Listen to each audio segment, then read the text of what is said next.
기업이든 작은 식당이든 좋은 인재를 찾는 것은 가장 중요하고 어려운 일입니다. 우리가 가장 쉽게 구인구직을 찾을 수 있는 분야가 바로 아르바이트인데요. 이 아르바이트는 대부분 MZ세대라고 부르는 세대, 여기서 Z세대에 해당하는 90년대에서 00년대생들이 많이 하게 되는데요. 이들에 대한 평판은 사실 좋지 못한 상황입니다. 업무 중에도 핸드폰을 손에서 놓지 않으며 셀카를 찍고 게임을 하고 웹서핑만 하는 등 업무에 성실히 임하지 않는 모습을 보이며 소상공인 사장님들의 고민거리가 된 상황입니다. 이 소상공인 사장님들 중에는 이들과 같은 20대도 적지 않은데요. 그중 당일 결근을 일삼는 MZ 직원을 그만두게 한 20대 MZ 사장의 사연이 전해져 화제입니다. 한 온라인 커뮤니티에서 본인을 20대 사장이라고 밝힌 글쓴이는 저도 MZ라서 잘 몰랐으나 이제는 알게 됐습니다.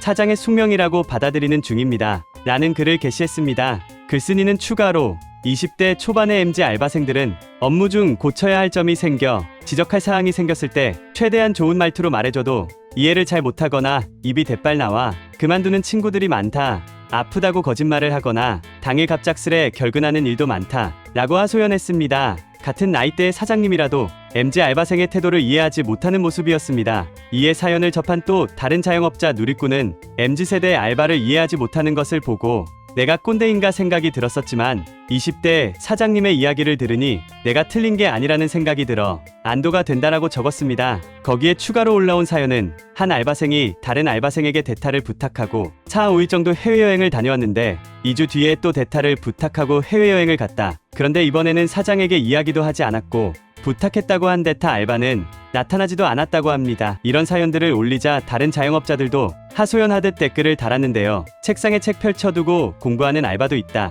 핸드폰을 손에서 놓지 않고 수시로 셀카를 찍는다. 일은 하지도 않고 앉아서 대놓고 웹서핑을 하기도 한다.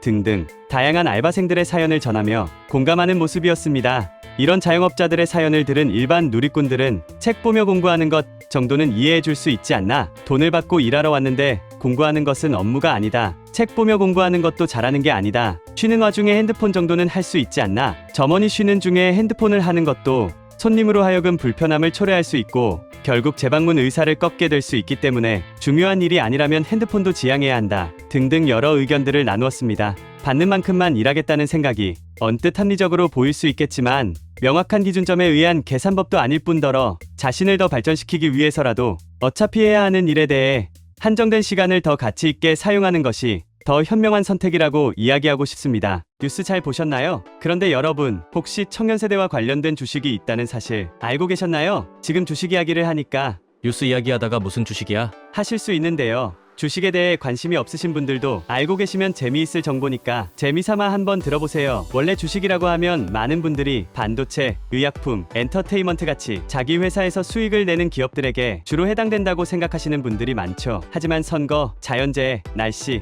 국제대회 등의 큰 사건들부터 살인, 교통사고, 학교폭력 등 개인에게 해당하는 작은 이슈들까지 주식과 관련 없을 거라 생각했던 것들에게 영향을 받아서 주가가 올라가고 내려가는 주식들이 많습니다. 지금 소개해드린 청년 세대와 관련된 이슈에도 영향을 받고 있는 주식이 분명히 있습니다. 만약 실제로 주식에 투자하는 분이시라면 많은 관심을 받는 대장주도 좋지만 이런 작은 이슈에 영향을 받아 변동하는 주식들은 더 빠르게 더 큰 수익을 얻을 수 있다는 장점이 있기 때문에 이런 다양한 관련주 정보들을 알고 계시면 좋을 거예요. 그럼 청년 세대와 관련된 주식은 어떤 게 있는데요? 안타깝게도 제가 이 영상에서 주식의 이름을 말해버리면 투자를 유도하는 영상이 될 수 있으니까요. 만약 투자를 공부하시면서 이 관련주 정보가 필요하신 분이나 단순하게 주식은 안 하지만 그냥 궁금하신 분이 계시다면 제가 작게 개인 번호 하나 남겨두겠습니다. 이 번호로 땡땡 관련주라고 남겨주시면 관련된 정보를 말씀드리겠습니다. 정보가 도움이 되거나 재미있으셨다면 구독과 좋아요 한 번씩만 부탁드립니다. 끝까지 시청해주셔서 감사합니다.